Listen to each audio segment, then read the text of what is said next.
Hey friends, welcome to our 25th birthday celebration. Now, so many of you have been participating this entire month. Today is an extra special day that we can't wait to share with you. It's going to be jam-packed and filled with things that I think you'll absolutely love. So to get it started, we're here to just give a little bit of background and history on who is Heartfelt Creations, where did we come from, how did we get started, and all that fun stuff. Who knows what we'll say, because we're going to be very candid and we don't have notes. My name's Emma Lou, and this is Linda. She is also known as my mom, and she is the founder of Heartfelt Creations.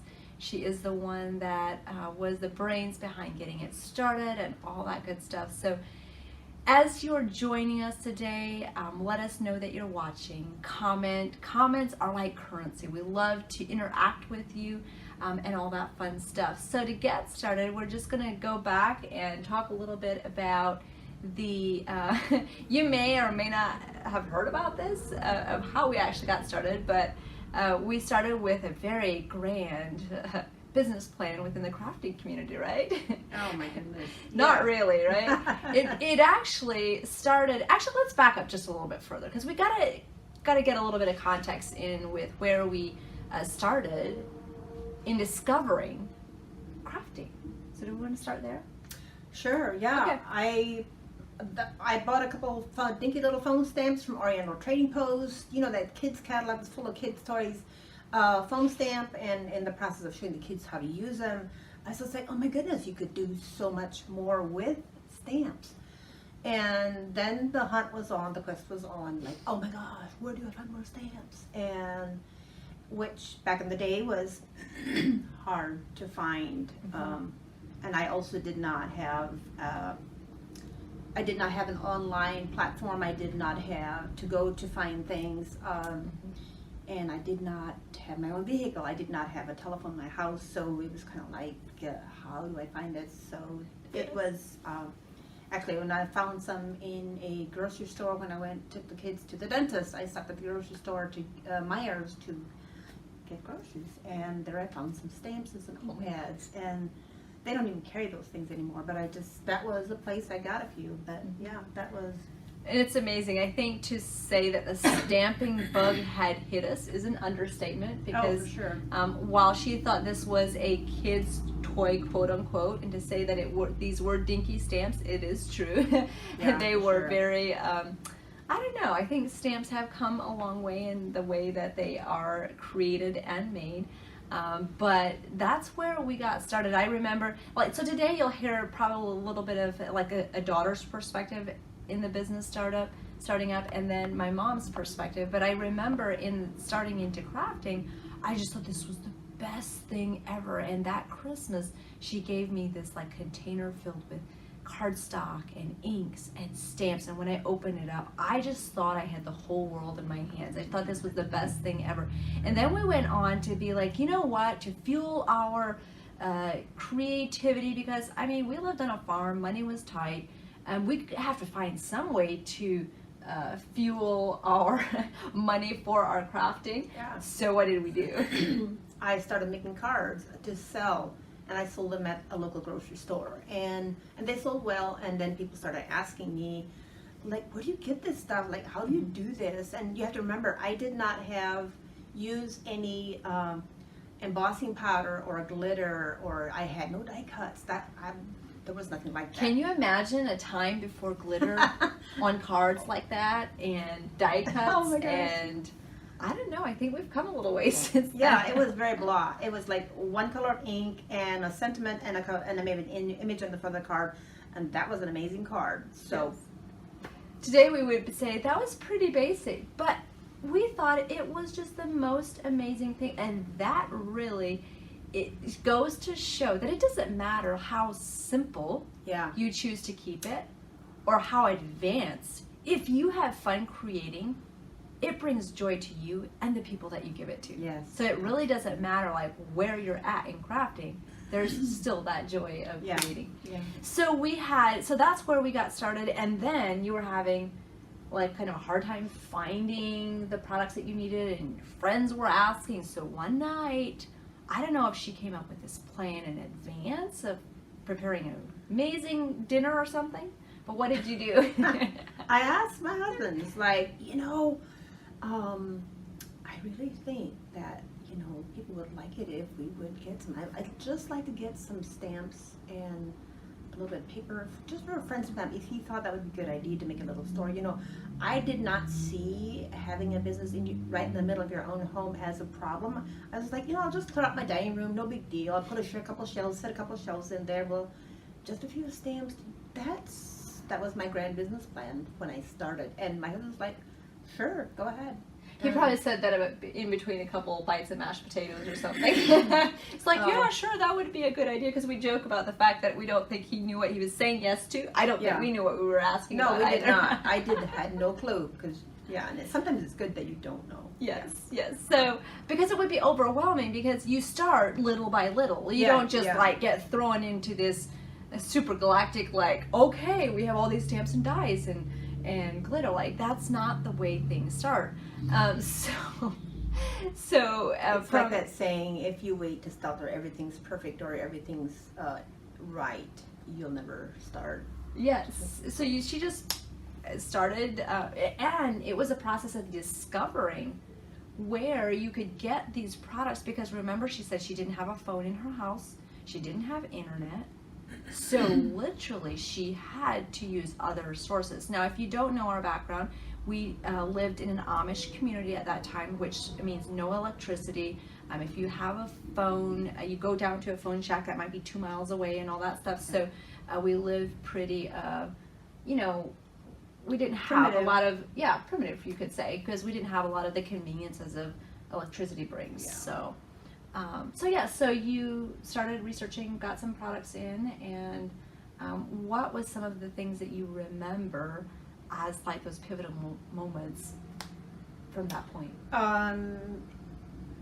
Going to the phone and finding a still supplier. Actually, the one supplier that I found, to this day, we're still buying this one product from them, with manufacturing our stamp products. And it was just like, oh my gosh, I found this or I found that. And one thing that was hard for me was, learning the shipping process, because and I went to another local person that helped me figure that out. It was every step of the way you had to figure things out, whether it was manufacturing, shipping, or making a catalog. And I had a cousin who helped me with that. It was just like he had a printing business, and it was just so it's the people in your life that you can pull on and to figure things out to help you along the way. But I had people that I who knows this that I can learn to do a business with. And at that time when we started, I was 11, my sister was 9, my brother was 7, so we all were involved in one way or another over the years.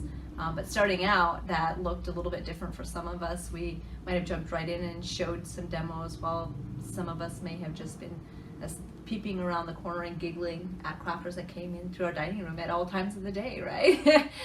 It's like, oh wait, we haven't eaten breakfast yet. So those were some of the joys of starting that in our home. And then once it expanded past that, we went out into an area that was our wash house. We converted that into a store. And by that point, it had grown enough that you saw the need that we need to do something different, because the stamps we were purchasing were being retired. We were purchasing from other companies, and it was very frustrating, because you had some top sellers that our crafters loved, and then you, with your grand artistic education, all 8 years of it, meaning she has an 8th grade education, because that's the only, you were only allowed to do an 8th grade education within that plain community of people. So yeah, but I also knew a couple artists in the community that for many years they brought art in for me, and I went through and figured out what, and I let them know what our demographic wanted at that time. So I built a business in the plain community, and it thrived very well, and the images went over very well. And so then I started doing our own catalog, black and white pages, so inspiring. No color, what, right? So we did the best with what we knew we had. And those catalogs, like I still have images of walking around the kitchen table, collating catalogs. And let's say there was some quality control checks because you couldn't skip a couple pages because, you know, Susie would know we'd skip from 5 to 15. So we were trying to do our best. So I don't know what all we did to pass the time, but I just remember myself, my brother, and my sister, we would be walking around the table, you know, we'd stacks. And, we had this joke of, okay, so no, before we go to that, we started manufacturing our own line of stamps, but to do that, was it simple? Oh my goodness, that was just another, you know, I went up to my dad's wood shop and grabbed a couple of blocks that, you know, and it was like maybe had even a chip out of the side. I didn't know because I was not a woodworker, he was. And I said, can I have these? And I took them home and I slapped on my rubber images, and even if it didn't fit correctly, I had no clue until I stamped it, and it's just like, ooh, I can tell the edge is not stamping because it was sticking out of the side of the wood. Or the block was uneven, so it's like, ah! And we would take it up on the sander and edge it until it was completely around and wouldn't even stand up. You know, it's just immaturity of where we were at.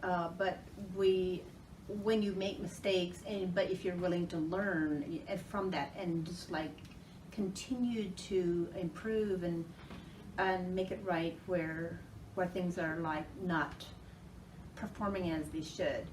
And I think that is what kept us going, is just like, okay, this is not working, what does work? And going from there, I think was a huge thing for us. Yes, and one of the things I remember is this manufacturing process, right? It's kind of this elusive thing. You know, when you don't know how to do something, it seems like this big thing until you figure out the process. Well, in this process, she hired 3 individuals. And you might want to guess who those were. Those were us kids. We joke today it was child labor. I still have, I joke that I might still have calluses on my hand. We had these big scissors. If you have come to the crafting scene later in life, you might not know about this, but there were these 8.5 by 11 sheets, and we would hand cut them out. And that's not the easiest thing to cut, but she motivated us. We got paid 25 cents a sheet, and the more sheets we cut, the more money we made. And we could buy more snacks with that, and we were golden. Oh my goodness, sometimes it's just like, wow. Yes. Is there anything that you wanted to add to those kind of big early stages? Well, if it was not for you kids just jumping in and being there and helping in that period of time, because I could not have done it by myself. Like, it was just, as it expanded and it grew, it's just like there was more and more demanded to me, because I was doing all the artwork, the cutting, the wood mounts at the spring. Then my husband finally, he started doing the wood because he knew wood, and he would, and then it was just this endless thing, and figuring out the catalog and advertising, and you know, then shipping and processing credit cards, because like when I processed credit cards, it's like back in the day when it started, it was like, so we didn't have credit card machines, but we had an account, and I don't even remember how it worked. Every Monday morning, I would go and I would call this phone number and put in all my credit card numbers that way, and that's how we got our money. Do you think there was hackers in the line? No. So literally, she put credit card numbers into a phone line to process them. I remember that too. Over the phone, every Monday morning, and also shipping, figuring out the shipping. I went to a local shipper that. And they told us, they showed me how to, like, oh, it was crazy, yeah, because there was a lot of detail in that, and that took a lot of my time to just learn, but I had to learn everything by myself. But then the kids jumped in and helped with as I figured things out, they came along, and because at age 11, you jumped in and you helped with invoicing, and that took a big load off of me, and looking back, I was like, you were 11? Because I remember saying, it's like, you can't do that, and then I was just like, you have to do that. It's just like, yes, there were some things that as they came up, she was like, oh no guys, you can't do this, and then like a couple months later, she's like, oh, you're going to. Okay, so you know, we continue to grow. Most of our clients in the crafting industry were from the plain communities, and in 2004 we felt like our business had grown to the point where we needed to focus on what we do best, which was the manufacturing and mail order. So we sold our retail store to somebody in our local area, and that store still exists today. It's going through a couple different names, but it's been kind of fun to see that.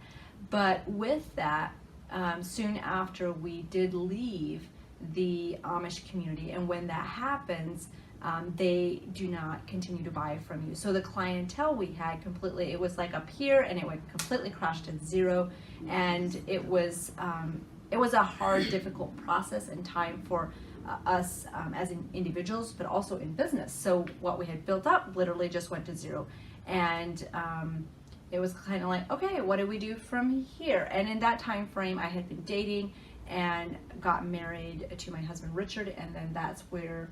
Do you want to share a little bit about how you felt when you walked through that garage with a pile of stuff that was still there? We had moved, and in the process of moving, so the business was kind of dead, and we had stacked all boxes. The garage was full of boxes with stamps, rubber, all the things you need to work with this business. And the problem was, every time I went outside, I had to go outside, I had to walk through this garage to go outside, and I would see this pile, and I was just like, oh my gosh, I am going to burn that pile. That is just, ooh. Just to remind, it felt like failure almost, because I didn't know what to do with it. But I always just kept hearing this, like, I have plans to prosper you, not to let that bring you to harm. And I was just like, okay, I won't touch it. It's like, so eventually, then when Richard came along, he was like, I would really like to help you try to build a business out of this pile of rubber. And I was just like, oh, boyfriend, you have no idea what you just said. And I was just not sure that I had what it took to start up again, because I knew the hard process. I knew what it took to build a business, and I knew that he did not know that, and just was like, well, if you're wanting to help, we can do this. And you and Richard just dug in your heels, and the whole family really. And he taught himself how to build a website. He told that the online shopping was a new novelty at that time, and that would have been 2006, 7-ish. So, and then you guys started doing shows, and yes, and it was not an easy process to get restarted and to kind of find your niche and find your way in that. But I feel like together with each one in the family having different gifts, like for some of us, you see us more in the front of the scenes, like you'll see us doing maybe education online and stuff, and for some they're like, I don't want to do that, I just want to do my behind the scenes stuff. And so together that really helped to figure out and hone in on those different areas that needed to be developed and stuff. And that's where we brought in not just the stamps, but also the dies and how those line up and cut out together, and then later on in the more recent years, the shaping molds and some other innovations with that. But overall, it was a journey of continuing to make the next best step and decision with the season of life that we were in, which can be difficult sometimes, because it's like you don't have this like magic little thing that you can see into the future of which way things are going to go. So I think that gift of persistence and doing that was something that, did you want to talk a little bit about? Sometimes it's easy to think that somebody might have been born on the right side of the tracks, but that is not the case for Linda. Like she had a very difficult childhood. I mean, that's kind of an understatement. But if you want to share a little bit of that, of where you got started, as a child, and your dad, that would be good. Yeah. Oh well. Oh, just the out of the gate. My mother was diagnosed schizophrenic, and when I say schizophrenic, I think there's different levels. But she was the mom that ran after her kids, trying to kill them with a knife or stuff like that. So, you always had eyes in the back of your head growing up. But for the first, when she was, I was the youngest of 5 kids. One which did not, he died soon after birth. But when she was pregnant with me, the doctor told her, because of her condition, you need to abort this baby. And my dad said no. And and just to insert here, you never know the child that you deliver might someday deliver you, which is actually my story. But I then grew up with my dad's parents till I was 7. She raised me till I was 7. Then I moved home, and then it's when it was like life was hard, which is kind of an understatement. But it was children are very resilient, and they learn to adapt. And my dad was a very strong protector. He was a hero. He was not a man. I had never heard him complain ever about anything. Although as a child, I remember knowing that he was going through an extremely hard, he had a hard life. And then when hard things, later in life, I would say when hard things, I walked through hard things, I was like, well, my dad could do it, I can do it as well. But his life example was so strong that it really mentored me, even without him saying a lot of advice or, hey, when you grow up, do this or that. The life he walked, his walk was louder than his talk, and which took me through. Like, I feel like it's a character that you have to have no matter where you go in life, because you will be hit with hard things. I don't care where you're at. It's just life happens to you. But it's the character that you build through the process, and as you walk through it, that I had to have that to build a business. I had to have it to walk through the hard things I walked through, and you still, like, even health issues or whatever. It is, life is not a cakewalk for anybody, and well, and I think too, like, with speaking of those difficult moments in life, it really shapes who you are, and it's part of your story. And I think that's where the beauty of crafting and creating comes in. Like, it really is something that we say is like therapy. It brings joy to you, it fills you up, and it also allows you to bring that joy to others. So it's kind of I like that this hobby has a twofold part to it. Not only does it allow you to bring joy to yourself through therapy, and it helps you to just cope with the life stresses. And Lord knows many of us have experienced really crazy things in the last 2-3 years, everything that's been happening around the globe, paired with just personal things that might have been happening with your health, your family, relationships, all that stuff. So together that really helps to bring that joy and things, because we kind of joke, like, he keeps us out of trouble, right? So with that, I don't know, was there anything else that you really wanted to add to what we've been sharing? Well, I think that the going through hard things is, I look for things that were my own, like, that I could bring joy to myself, but it's what made me very passionate to create something that would bring others joy as well. Yes. And I think the business was born out of that need. It was like, and as we progressed and brought things to the market, it was like it came out of a need for a crafter, or for your to make it easier for you. But it is a therapy. It is for yourself a therapy, and also for others. And I think that is the beauty of bringing a global community together to, in the midst of all the difficulty that we have gone through, we still can create beauty in the lives of others. Yes. One card at a time, one project at a time.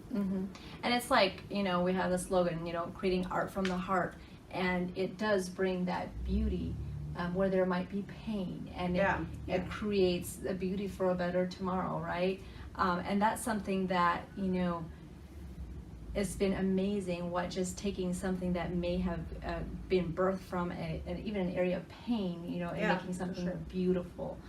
And that's the thing that I really like to focus on, because over the years, as I've taught people in person or online, one of the top things that I hear is, Emily, that's beautiful, but I can't do it as well as that, or kind of that comparison. Number one, comparison is the thief of joy. We all know that.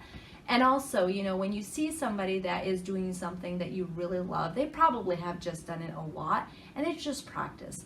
And it's okay, no matter where you find yourself today, whether that is just starting out with just your paper and your ink. Just have fun and don't lose that joy of creating something beautiful, because that's really where it's at. And then if you want to advance it and do some super galactic like flowers and dimension, because you know how it is, it's just like a kid in a candy shop when you create this and you're like, oh my gosh, look at what I made, I'm so proud of it. So it's just enjoying that journey and being kind to yourself along the way. So it's not so much about how cool can I make this project, unless you want to make it that, but more of just enjoying that creative journey. So whether it becomes this incredible masterpiece or it goes in the trash, it really doesn't matter. What matters is that you had fun, and then those pieces that you feel great about, that you want to give away or keep for yourself, you can have the option to do that. It really doesn't matter. So I hope that if nothing else, that sticks with you today. Today is filled, jam-packed with creative inspiration from our online education team. I think you'll absolutely love it. So I would highly encourage you to just clear your calendar, sit back, relax, pull out some of your favorite things you like to create with, and just follow along. And if you perchance missed that memo and you do have some appointments today, you can come back and rewatch the segments that are coming up today. You do not want to miss those, so make sure that you slot some time in for that. We have just a great lineup for you today. And I just wanted to tell you thank you so much for being part of the Heartfelt Creations crafting community, because it is bigger than maybe what you see in that box that you receive when you open it from the UPS or FedEx or your mailman. It is affecting a bigger community than that. It is affecting our internal team, like you are impacting. Over the years, there's been so many people you've impacted, from young kids that have been here, they're in between high school and college, and you've impacted single moms, individuals that have gone through incredible life changes and health issues and all those things. But bigger than that, you've also been able to make a difference in helping to build houses for the extreme poor, to bring water into communities that didn't have clean water, and to help free kids from sex trafficking. So we have together impacted the world in a beautiful way through crafting. And I just want to say thank you. Without you, that is not possible. And if you have been here for most of our journey, since the beginning, or whether you just learned about us last week, it really doesn't matter. Together, we are creating art from the heart.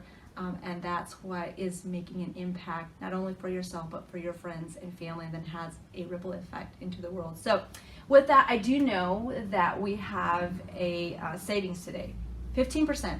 So if you place an order today, you get to save 15% on your entire order. So if there's been some items that you've been looking at that you really love, pop those in your cart. You save that 15% plus. If there's items that are consumable, meaning you don't eat them, but you go through a lot of them, like your paper and your Lux cardstock, and what else? The glitters and the frosting powders and the glues, some of that stuff. I go through glue like there's no tomorrow, just stack it up a case. I know, or foam dots, oh yeah. I am horrified if I run out of foam dots too.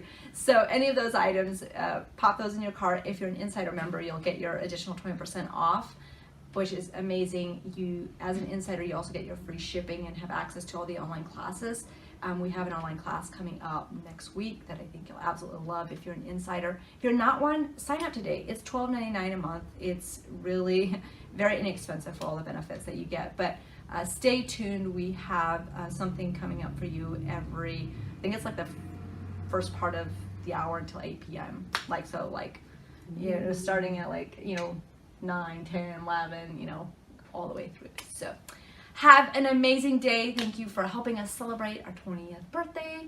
We'll see you 20. Did I say 20? 25 years. Yeah. Thank you for being part of our 25. Clearly I can't for 25 years. Yeah. Yes. With that, we'll see you later. Bye. Bye.